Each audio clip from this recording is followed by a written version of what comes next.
Sometimes I'll hear people talk about the transition from our hunting-gathering days to the modern world in purely negative terms, that the environment is being ruined by the way we produce our goods and services, that our bodies are being ruined by our junk food diets and the way so many of today's jobs don't require any physical exertion, and that our minds are being ruined by modern culture's obsession with celebrity worship and other forms of shallow entertainment.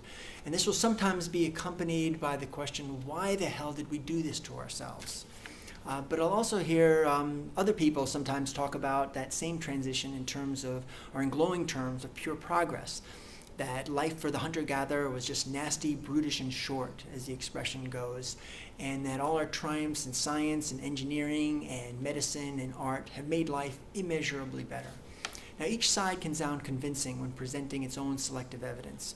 But if we look at the larger picture, I feel we can get a more accurate view of the evolution of our lifestyle. And I see it as one that has a certain parallel to evolution in nature. Now, a common misunderstanding about the word evolution, at least among people who have never studied the subject, other than faint memories of what they remember in school, is that they look at the word evolution and inappropriately associate it with the implications in the word evolved, as if evolution were necessarily about improvement. But evolution doesn't necessarily favor what's better in terms of what's the strongest or the fastest or the smartest. And it doesn't take into consideration what's the best in terms of the long-term interests of a species. Because all that really matters in evolution is reproductive success in the immediate environment. Though, of course, a component of reproductive success is surviving long enough to reproduce. Now, the evolution of our workday follows the same direction, or lack of direction, you could say. The hunting-gathering lifestyle has largely disappeared simply because the agricultural lifestyle, at least in most areas, did a better job at passing on genes to future generations. And likewise, those who adopted industry tended to have better reproductive success than those who stuck only to agricultural methods, especially when it came to success in the marketplace.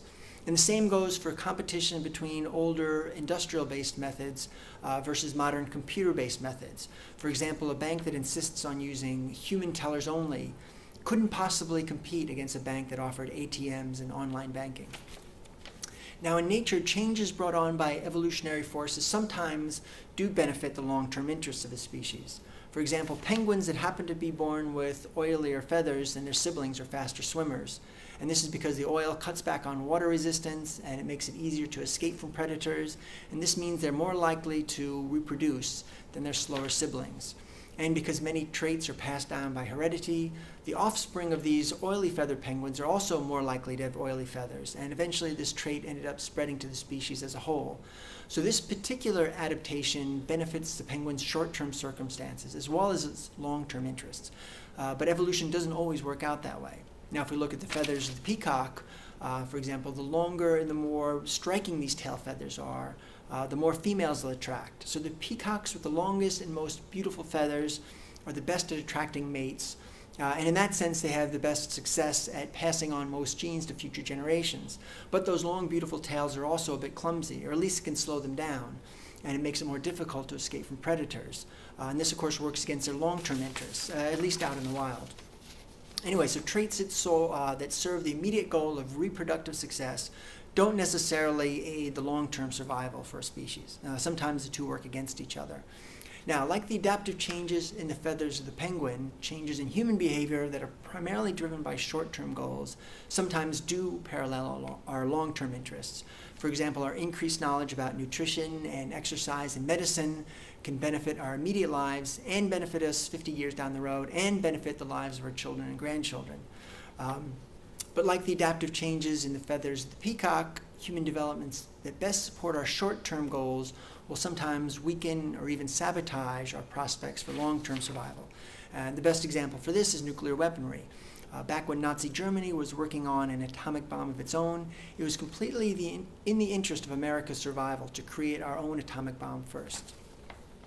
But even though having the technology to build nuclear weapons served our survival needs in the settings of the 1940s when we were at war with Nazi Germany, it's also fair to say that it probably weakens the human race's prospects for long-term survival.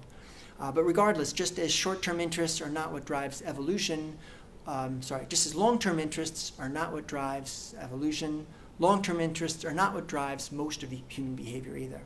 Of course, a big difference between changes in nature and changes in human behavior is that unlike the blind process of evolution, humans can make conscious choices about how our short-term practices will affect our long-term interests. We can do things to protect our future. We can pass standards on safety rules for clean air and for clean water, and we can at least attempt to limit the development of nuclear weaponry.